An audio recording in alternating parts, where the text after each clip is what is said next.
The Democratic Socialist Republic of Sri Lanka is an island nation set in the Indian Ocean, just off the southeast coast of India. It is about the size of West Virginia, a place of incomparable beauty and rich history.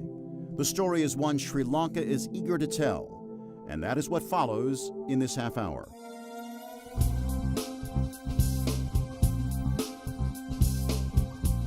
Sri Lanka has a population of over 20 million. Sinhalese Buddhists make up a 70% majority. In fact, Sri Lanka has that religion's longest continuous history of any Buddhist country. At the same time, the government prides itself on a tradition of religious tolerance. Hindus, mainly Tamils, are about 12.5% of the population. Their places of worship, as this one in Jaffna, are often both revered and resplendent. Muslims make up around 9% of Sri Lanka's people. They've been here since the days when Arabs dominated Indian Ocean trade in the 15th century. In the same century, the Christian population, now about 7.5%, began growing, with the arrival of European missionaries. Although the country is increasingly urban, almost 6 of every 10 Sri Lankans still live in rural areas, amid vast stretches of green. A traveler must sometimes think it is like viewing one live postcard after another. Sri Lanka's 2,500-year history includes long periods when parts, or all of it, were controlled by Indians, the Portuguese, the Dutch, and the British. Its more recent past has been marked by a ferocious civil war, 26 years of fighting between Tamil insurgents and the government, with Tamils insisting on having their own state in the north and east of the island. Death estimates are in the tens of thousands, Sri Lankan military, insurgents, and civilians. The Tamil Tigers became known for their ruthlessness, indiscriminate bomb attacks, and the forced recruitment of children as fighters. According to an FBI report, the group invented the suicide vest. Tamil Tiger women wore cyanide capsules around their necks to avoid being captured.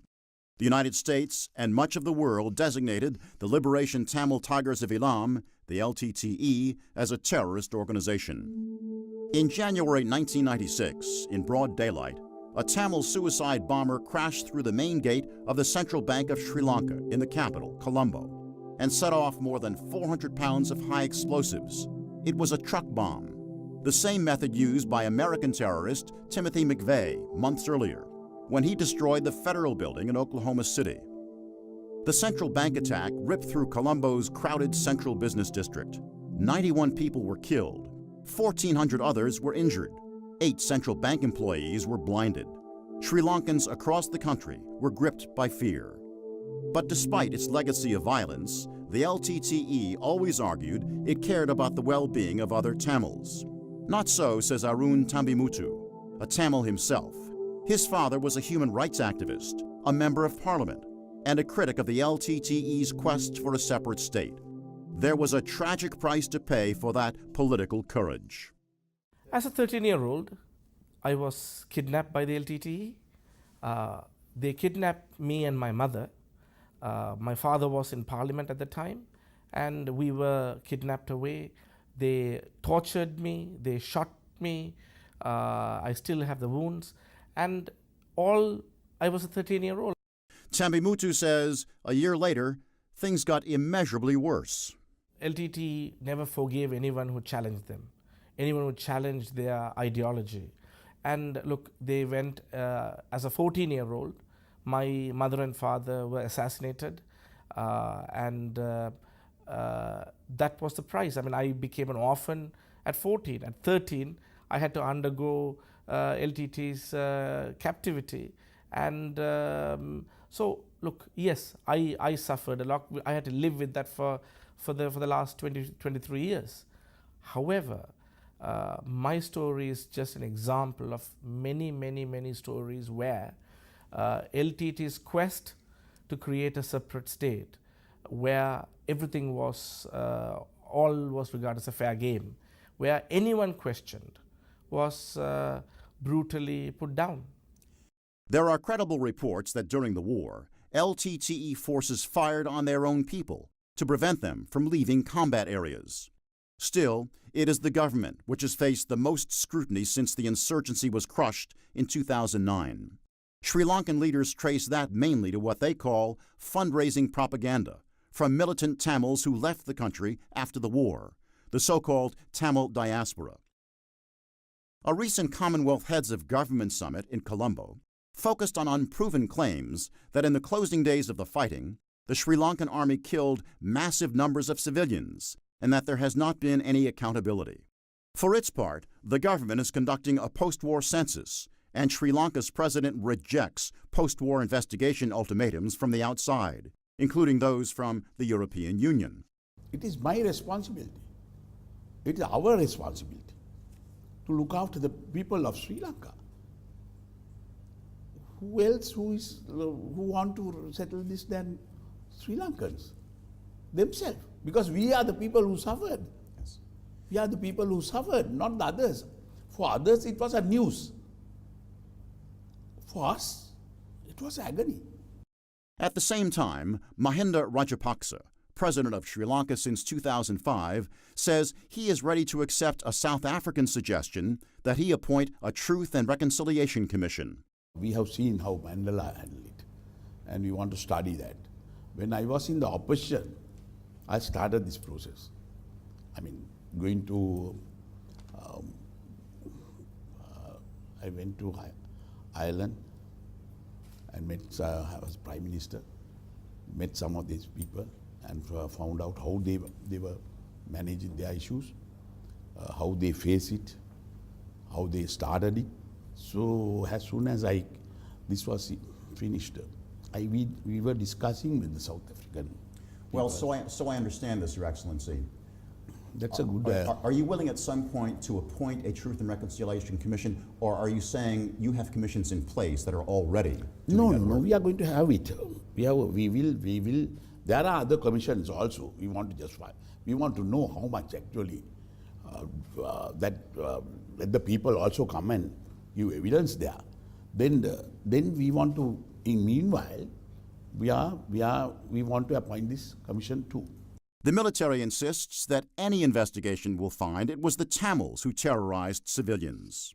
I'm very confident. I'm very confident about our troops, and I'm very confident about their professionalism, and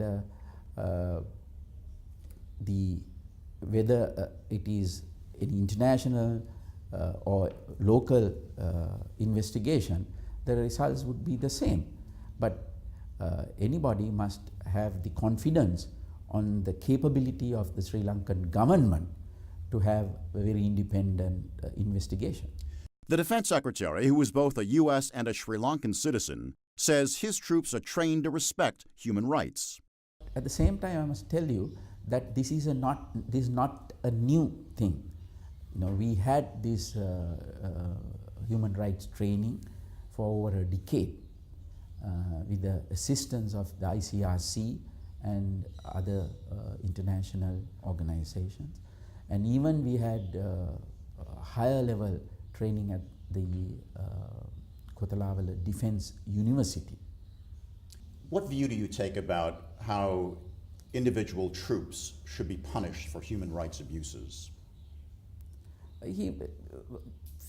Throughout, if you take the history of the Sri Lankan military, there are many instances the troops had been punished for different illegal activities. I mean, whatever they had done. This is Kilinochchi, about 200 miles north of Colombo. During the war years, it was the administrative center of what amounted to a de facto Tamil state. It wasn't retaken by the government until 2009. But a retired Sri Lankan Army general says the Tamil Tigers made a very effective fighting force. Now that the area has been demined and rebuilt, and long displaced persons have returned, the government calls Kilinochchi a center of economic and social activity. Typical weekday street scenes offer the normal rhythms of urban life. That is due in great part, we're told, to a post-war government demand that even groups that aided the regime in the fighting turn in their arms. But Kilinochchi retains a vivid reminder of a cruel past. A huge municipal water tower destroyed by the Tamil Tigers as they were driven from the city by government forces. That left people here without their major source of water. How, it is asked, was that anything but terrorism? In nearby Jaffna, another former LTTE stronghold, more of what appears to be a return to normal life. The sights and sounds of a city, once haunted by war, working to erase old fears. Here, too, there are painful memories. This was Jaffna's main government administration building. As a symbol of central government authority, it was destroyed by the LTTE soon after the insurgents captured the city. The pockmarked shell stands as a monument to the ravages of civil war, to the days when some in Sri Lanka favored giving in to Tamil Tiger demands, the days when even some in the government believed the insurgents could not be defeated militarily. This was Jaffna's railway station, one of many that Tamil Tiger forces demolished as they cut off the breakaway region from the rest of the country. They ripped up rails to build bunkers and left the station itself in ruins, caring little about its history or its future.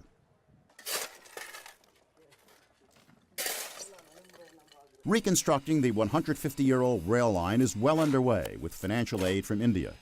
Sri Lankan school children are collecting money to help the government get the stations back in usable shape in a way that preserves elements of their original architecture. Northern development projects and the jobs they create could help calm lingering resentments that survived the war. The Northern Province development has been the highest in the country in the last 3 years.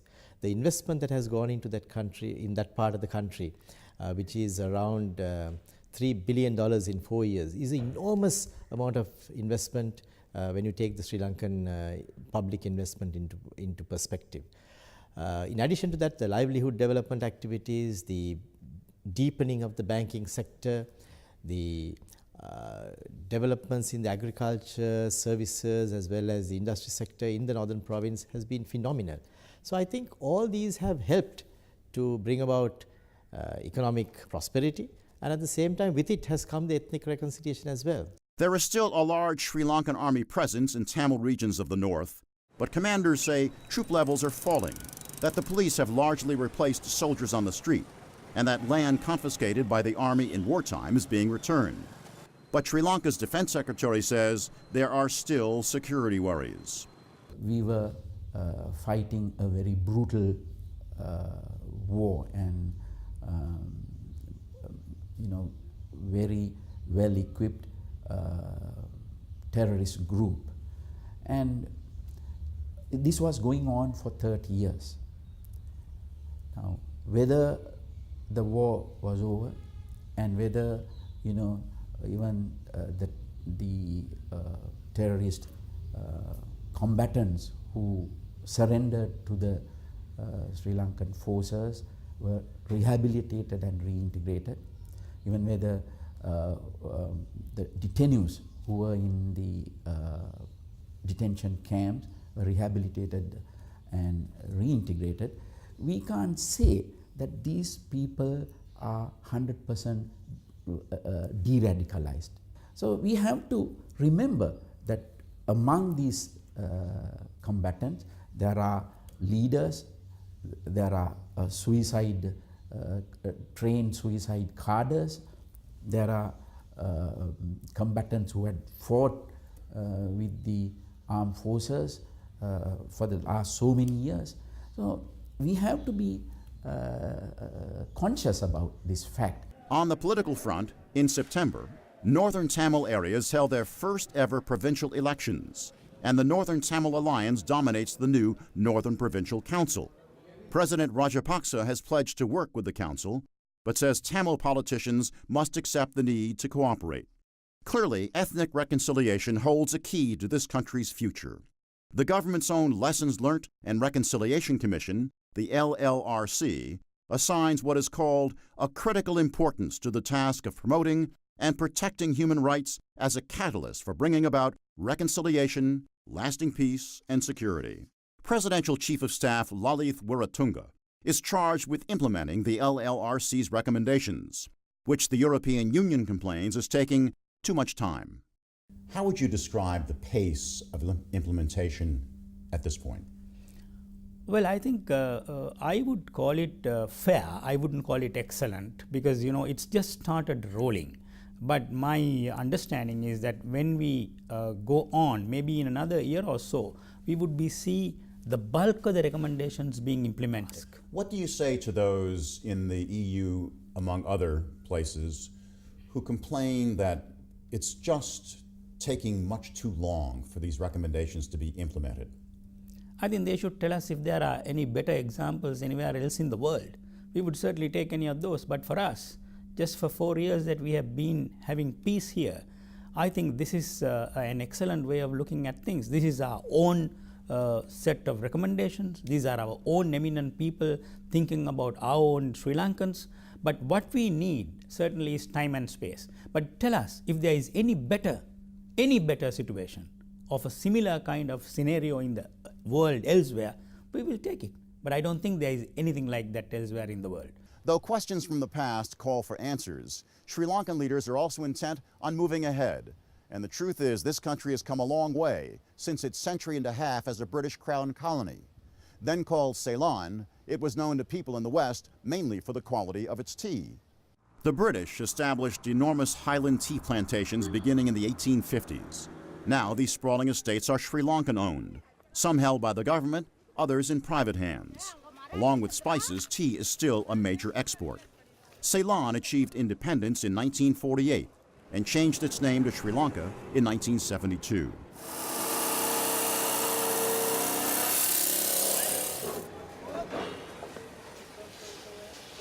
These days, the pace of construction is symbolic of the country's thriving economy. It has posted the fastest economic growth rate in South Asia for the past 3 years. In 2013, it was 7.2%. Sri Lanka is recognized by the World Bank as a middle-income country. No easy accomplishment in the region. There is enough creditworthiness, says the World Bank, to allow for significantly increased support to Sri Lanka in the coming years. That is a vote of confidence welcomed by the governor of Sri Lanka's central bank. You see, one of the most important factors that we look at in going forward is to see that there is a sound economic framework as well as investor confidence. So World Bank endorsing our policies and saying that we are on the right track is definitely an important factor for us, and we welcome that. With the growth of the island nation's $67 billion economy has come a plunge in unemployment. It is well under 5%. The poverty rate is down to 6.4%. The government projects a fiscal debt of about 5% in 2014. That would be the lowest level in more than 36 years. A powerful economic driver in Sri Lanka is foreign investment, up another 7% plus in 2013. The central bank predicts such growth will continue. We have a very steady pipeline of projects which has got to depend on foreign investment.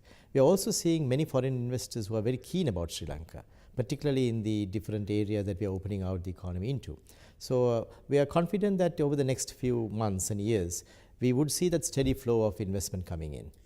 The biggest infrastructure investment player here is China, which accounts for 24% of all foreign investment in Sri Lanka. The Chinese financed a gleaming new port in Colombo. Not far away, Chinese loans are paying for the construction of an entire port city, hundreds of acres designed for both commercial and industrial development. Price tag, $1.3 billion. In exchange, China is to get a 99-year lease on 15% of the port city's land. 2 mixed development projects will put another $700 million into the equation.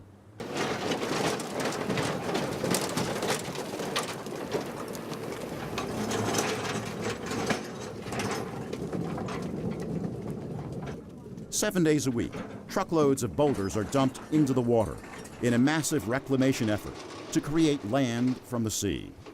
The U.S. economic presence in this country is described as significant but invisible. Translation: despite American reluctance to get involved in infrastructure, U.S. investment fund managers are eager buyers of Sri Lankan bonds to the tune of more than $6 billion. Every time when we go to the markets, we have promised certain deliverables, and each time when we go back, we have been able to proudly say that we have been able to achieve that. Our progress has been confirmed by many other international agencies as well. So obviously that's a good platform for foreign investors, particularly the US very savvy investors, to think of Sri Lanka as a country where they could have their trust and confidence in, and we are very pleased that they have been continuing to do that. Still, there is an open wish to see a more visible American presence. Other than buying our bonds, they can come and invest in tourism, they can invest in other factories, garment factories, and various other factories, the production, educated labor, and they can use that. And it is cheaper. All these facilities are there. They can take back their investment to their country back. The profits can be taken. In Hambantota and Colombo are free ports, and all these facilities are there. A big part of Sri Lanka's economic boom, tourism, which has come roaring back since the end of the Civil War. Global vacationers are once again flocking to this island, which is known for its gorgeous beaches and a myriad of other attractions. Last year, Lonely Planet named Sri Lanka its #1 place to visit. 2013 saw 1.25 million foreign visitors, a record. The goal is 2.5 million arrivals by 2016. There is a concerted effort to upgrade the tourism infrastructure. The hope is that such expansion will broaden Sri Lanka's appeal, even to those who must travel long distances to get here, Americans, for instance.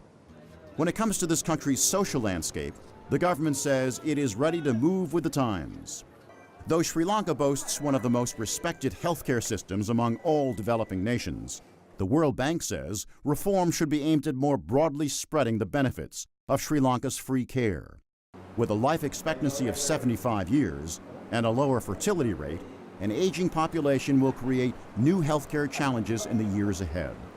Another priority is education, which under the Sri Lankan Constitution is a fundamental right. Literacy is a remarkable 95%, one of the highest in all Asia. Among the younger population, literacy is near universal. Meanwhile, there has been a dramatic move in the schools aimed at contributing to ethnic harmony, a national commitment to trilingual education, Sinhala, Tamil, and English, which is referred to as a bridge language.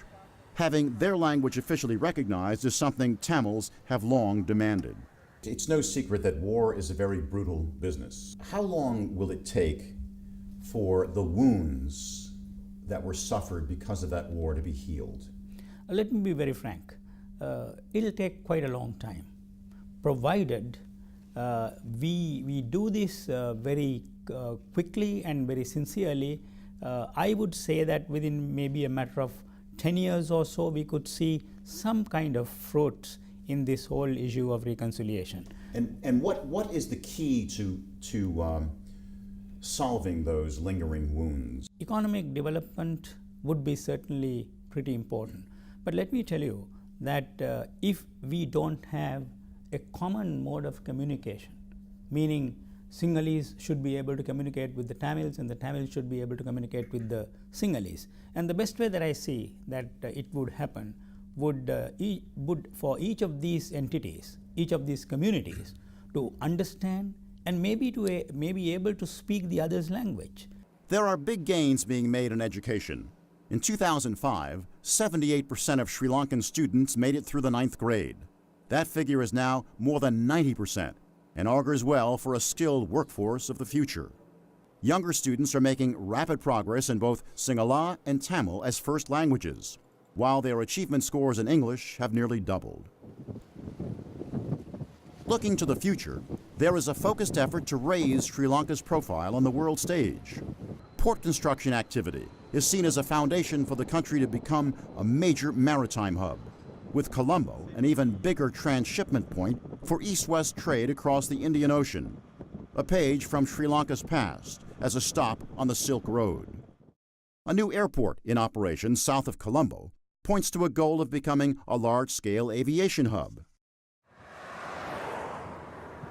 Work is well underway on an improved road network. A new expressway from Colombo's main airport stands as an example of what can be done to address the problem of low-capacity roadways. A major new north-south highway is about to become operational. Hubs are also planned for energy, and for information technology.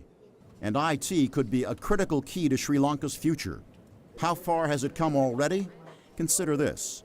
Sri Lankan developed software powers the London Stock Exchange. In the words of one technology expert in Colombo, this country is poised for an IT breakout. So Sri Lanka is rapidly becoming one of the global destinations for information technology, especially in two areas. One is on product engineering, software product engineering. The other one is financial accounting outsourcing.